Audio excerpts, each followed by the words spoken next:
La course à la Lune et la course à l'innovation sont-elles compatibles alors que le programme Artemis, qui doit renvoyer des humains sur la Lune, prend du retard? On s'interroge quant à la pertinence d'une formule qui entend remplir un petit peu tous les défis technologiques de notre époque finalement. Alors pour en parler, j'ai avec moi François Leproux, ingénieur en mécanismes spatiaux et auteur. Bonjour. Bonjour. Bienvenue sur le plateau de Smart Space. On a aussi avec nous à distance Bryan Kalafassian, chercheur en politique spatiale à l'Institut d'études et de stratégie et de défense. Bonjour Bryan, bienvenue avec nous dans cette émission. Bonjour. Alors, est-ce que c'est la faute de SpaceX si Artemis prend du retard ? Alors, ce n'est pas uniquement la faute de SpaceX. Effectivement, SpaceX est en charge du Starship, c'est-à-dire du vaisseau qui va permettre aux astronautes américains d'aller à la surface de la Lune. C'est un développement qui prend du retard. On l'a vu l'année dernière avec 2 échecs lors de vols d'essai qui ont néanmoins permis à l'entreprise d'avoir des données très valables pour le développement de cet engin qui est tout de même une rupture technologique. Donc on va dire son développement suit sa route. Il y a d'autres industriels privés qui sous-traitent pour la NASA dans le cadre du retour sur la Lune et qui ont pris du retard. C'est notamment le cas d'Axiom Space qui est en charge des combinaisons spatiales pour les astronautes, qui ont également pris du retard. Mais est-ce qu'ils n'ont pas pris du retard parce qu'on repousse les budgets dédiés à ce sujet pour se concentrer sur les lanceurs ? Alors, dans le cadre d'Axiom, c'est tout à fait possible. Dans le cadre de SpaceX, il faut bien voir que le développement du Starship, c'est vraiment quelque chose de tout à fait complexe. Alors, il y a 2 missions Artemis qui ont été repoussées, Artemis 2 et Artemis 3. Donc, Artemis 3, c'est le premier alunissage d'un Starship à la surface de la Lune. Donc, c'est directement imputable au retard du Starship. Dans le cadre d'Artemis 2, qui est une répétition générale, finalement. Donc, c'est un tour de la Lune avec astronautes, mais personne ne s'y pose. Tout à fait. C'est la même mission qu'en novembre 2022, mais avec des astronautes à bord. On sait que la mission prend également du retard, vu que la NASA a décelé des défauts au niveau du bouclier thermique de la capsule Orion et souhaite les régler avant de faire un vol habité. Capsule Orion à bord de la fusée SLS, qui donc doit servir aussi dans le cadre de ce programme, en plus de Starship. Bryan Kalafassian, quel est votre regard sur ce report-là ? Est-ce que c'est aussi la conséquence de la stratégie des États-Unis de travailler main dans la main avec des partenaires privés ?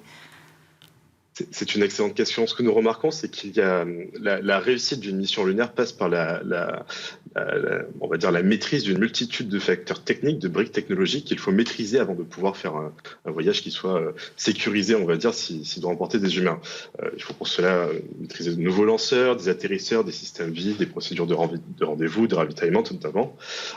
Après, la NASA s'est toujours appuyée sur le secteur privé pour faire la conception de ces systèmes. Le LEM, qui avait servi pour Apollo, avait notamment été développé par Grumman, avant la fusion avec Northrop.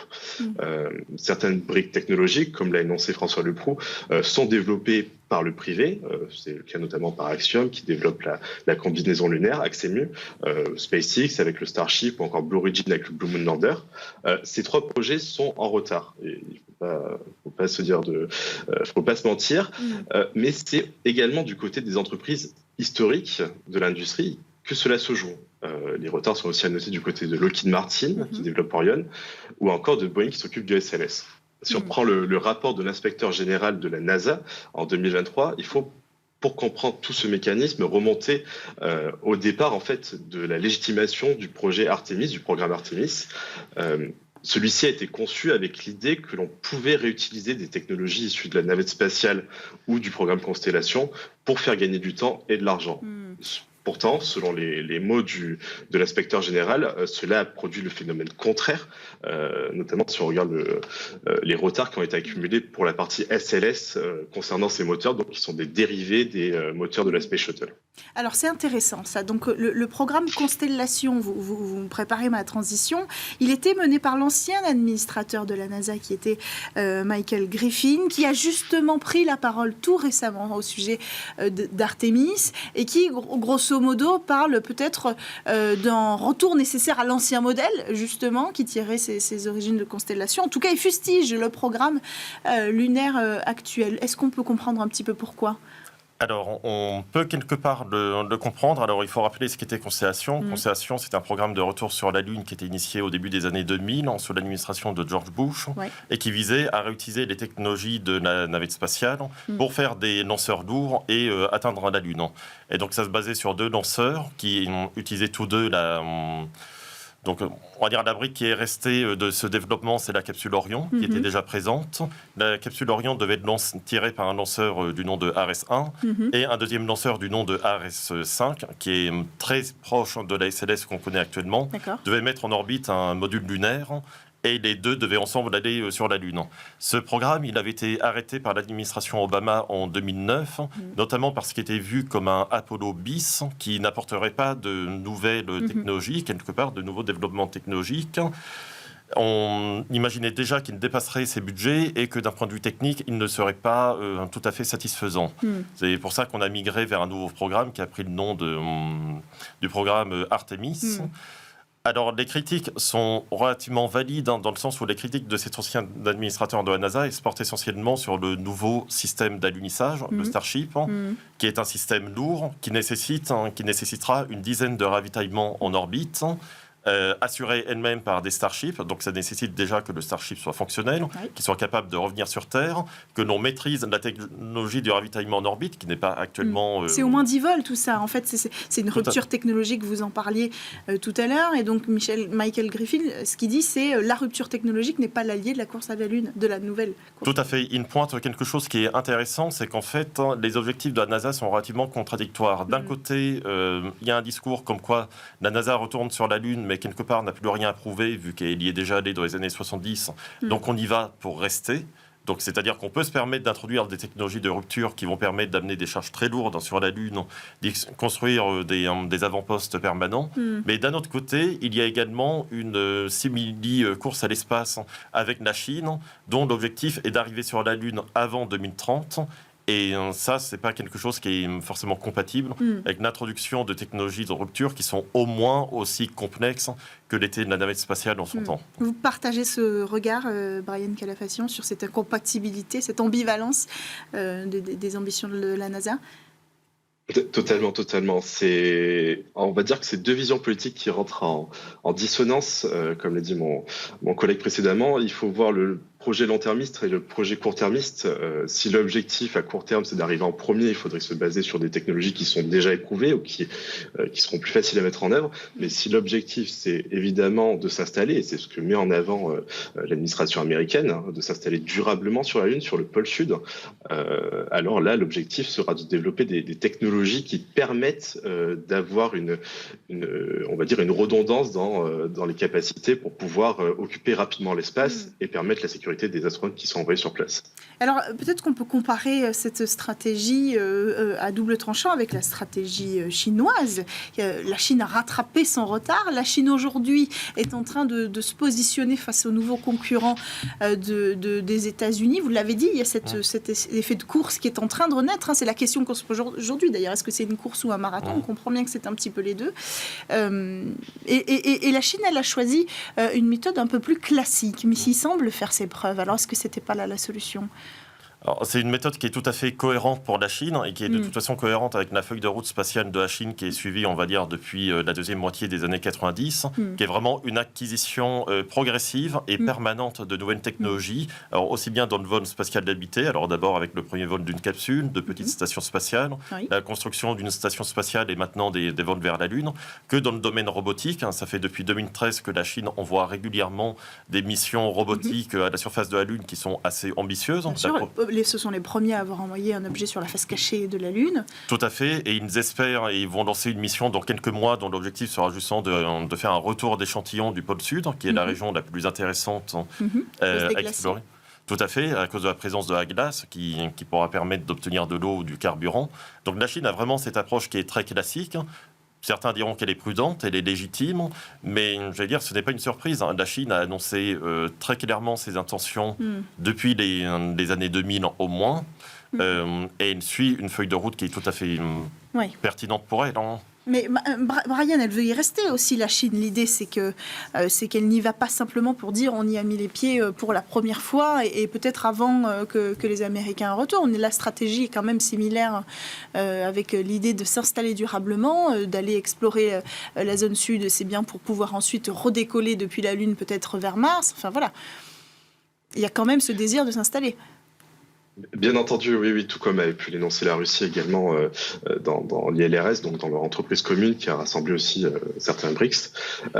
La question pour la compétition entre la Chine et la Russie n'est pas tant l'avance potentielle de la Chine, mais le retard progressif des États-Unis, on va dire, qui les années s'amoncellent. Et c'est justement ce qui fait perdre un peu le soutien du Congrès au bout d'un moment, parce que les financeurs perçoivent ça comme la perte d'un avantage comparatif. Ouais. Il ne faut pas sous-estimer la Chine en réalité, parce que pour la Chine, l'espace est un véritable outil de puissance et de normalisation de ses échanges avec ses partenaires internationaux ainsi qu'avec ses concurrents. Pékin sera sûrement au rendez-vous des années 2030, comme cela a été fixé, tout simplement parce que cela rentre dans la concrétisation du rêve chinois qui avait été énoncé par Xi Jinping. Donc c'est cela qui pourrait aussi parachever la bascule de certains États émergents vers la Chine, ce que ne souhaitent pas les États-Unis, honnêtement. La Chine pourrait aussi souhaiter s'installer durablement sur la Lune pour des enjeux de puissance, pour des enjeux de ressources également, pour des enjeux de médiatisation, pour pouvoir montrer qu'elle aussi est une puissance technologique, et c'est très important. La progression vers Mars n'est pas vraiment un objectif politique à long terme. C'est un peu difficile à expliquer à l'opinion publique aux États-Unis, et pour ce qui est de la Chine, c'est avant tout la Lune et le retour sur certaines planètes comme Vénus notamment. Mars reste du très lointain et pour beaucoup de la science-fiction. Bien sûr. Alors, est-ce qu'il faut choisir entre le marathon et la course vers la Lune? Est-ce que, voilà, si vous aviez le pouvoir de choisir et peut-être de remodeler le programme d'Artemis pour pallier ce retard, est-ce que vous choisiriez entre le marathon et la course? Alors, pour ma part, je pense que l'approche qui a été adoptée par les États-Unis est pertinente pour viser une installation, on va dire au moins à moyen terme, sur la Lune. Ce qui est un petit peu regrettable, c'est que justement, on va dire, c'est l'objectif du programme Artemis, mais c'est pas celui qui est mis en avant. L'objectif d'Artemis qui est beaucoup mis en avant, c'est justement de déposer les premiers hommes et la première femme à la surface de la Lune, mais assez peu au sujet de l'installation. Et à ce niveau-là, c'est un petit peu regrettable que le programme Artemis souffre également d'une autre ambivalence, c'est-à-dire c'est un programme qui est initié par les Américains. La communication est très America First, si je peux me permettre, alors que c'est un programme international. L'Europe, on est un partenaire majeur, de même que le Canada, le Japon et maintenant les Émirats arabes unis également. Et justement, je pense que l'Europe aurait un rôle très important à jouer dans l'installation à long terme à la surface de la Lune, notamment parce qu'elle a avancé un certain nombre de concepts. Alors à l'époque, ça s'appelait le Moon Village, qui avait été proposé par Jan Werner, qui est celui d'une station en sol. L'Europe propose un certain nombre de systèmes également de logistique pour exploiter les ressources et amener du cargo à la surface de la Lune. Donc c'est quelque chose qui mériterait d'être mieux mis en avant, peut-être d'avoir une plus forte implication de l'Europe au sein du programme Artemis, afin de le rééquilibrer et de tendre davantage vers une installation à long terme. Et quelque chose qu'on peut regretter, c'est qu'avec tous les retards justement qui concernent les systèmes d'atterrissage, donc la NASA a fait appel l'an dernier à Blue Origin afin de développer un nouveau module. Et certainement re-challenger d'une certaine SpaceX. Tout à fait. Donc Blue Origin qui aligne, on va dire, une sorte de NEM un peu plus classique. Certainement, l'Europe aurait également pu proposer un système analogue, sachant qu'elle développe également le système cargo Argonaut. Bien sûr. Alors Argonaut, on en parle très peu en Europe aujourd'hui, mais c'est un vrai sujet en cours de développement. De toute façon, le sujet des propositions cargo européen, c'est un large sujet qu'on aborde souvent dans l'émission. Il y a la question politique aussi. Cette décision, elle n'est pas que scientifique, elle n'est pas que, j'allais dire, d'une ambition de l'humanité, mais elle est politique aussi. Et les prochaines élections présidentielles pourraient jouer un rôle, peut-être, dans la pérennité de ce programme Artemis, Brian ? Bien sûr, bien sûr. Il y a la question des élections présidentielles, mais aussi celle du Congrès, ce qui se passe sur Capitol Hill, qui est très intéressant et qui, on va dire, influe beaucoup sur ce que vont mettre en avant les présidents. En réalité, le programme a été mis en avant notamment par Donald Trump. Il a été pérennisé par l'administration actuelle. Il y a peu de chances, là où on en est actuellement, pour qu'il soit purement et simplement annulé. Ce qui pourrait arriver, c'est un changement dans l'architecture même, donc se concentrer plutôt sur du robotique, ou alors laisser la première place à la Chine pour pérenniser l'envoi de technologies. C'est surtout sur ce genre de choses que cela peut se jouer actuellement. Ce qu'on voit du côté du Congrès aussi, qui est très intéressant, c'est que Bill Nelson, l'administrateur actuel, est un ancien sénateur, donc il connaît un peu les pratiques, on va dire, de Capitol Hill, de ce qui se passe dans les chambres des représentants, dans les organismes du Congrès. Et c'est sur ce point-là que va se jouer la potentielle reconduction ou pas des programmes, l'annulation de certaines parties ou de certaines missions sur la question du budget. La question du budget est absolument centrale aux États-Unis. Il y a souvent des commissions d'enquête qui investiguent, qui s'intéressent à ce genre de choses. Et on s'est rendu compte que le budget a été de maintes reprises, si ce n'est systématiquement, repoussé, on va dire, pour arriver à être en phase avec ce que demandait notamment SpaceX, mais aussi l'administration de la NASA. Donc c'est pas terminé, hein. Ça peut encore évoluer, l'avenir d'Artemis peut encore évoluer, et les élections, si j'ose dire, n'arrivent pas forcément au meilleur moment, c'est-à-dire qu'il nous aurait manqué peut-être, en tout cas il aurait manqué aux États-Unis peut-être une mission clou d'éclat, une mission où on envoie peut-être des humains autour de la Lune pour embarquer tous les bords politiques peut-être américains. Est-ce qu'on sait, Donald Trump, on le connaissait plutôt pro-space, mais là on parle d'une collaboration, vous l'avez dit aussi, avec l'Europe et le Canada. Est-ce qu'on connaît son positionnement? Est-ce qu'il serait plus apte à pousser vers le maintien du budget que Bill Nelson? Alors ça, c'est assez difficile à dire, dans le sens où la campagne aux États-Unis se concentre assez peu actuellement sur ce genre de sujet. Effectivement, comme l'a rappelé Brian, le programme Artemis a été initié par l'administration Trump, et notamment par son vice-président, qui sur ce genre de sujet, on va dire, était un peu plus conservateur. Après, je pense que si les États-Unis venaient à refonder le programme Artemis, ils privilégieraient l'approche en justement consistant à envoyer au plus vite les astronautes à la surface. Et du coup, ce qui risque de passer à la trappe, ce serait plutôt la station Gateway, qui depuis l'introduction du Starship dans l'architecture du programme n'a plus vraiment un intérêt aussi fort qu'avant. C'est cet avant-poste, et il a une orbite très complexe également, mais ça, ce serait particulièrement regrettable pour les partenaires internationaux, vu que l'Europe et notamment Thales Alenia Space fournissent un certain nombre d'éléments de cette station. C'est également le cas du Japon, c'est également le cas des Émirats arabes aujourd'hui.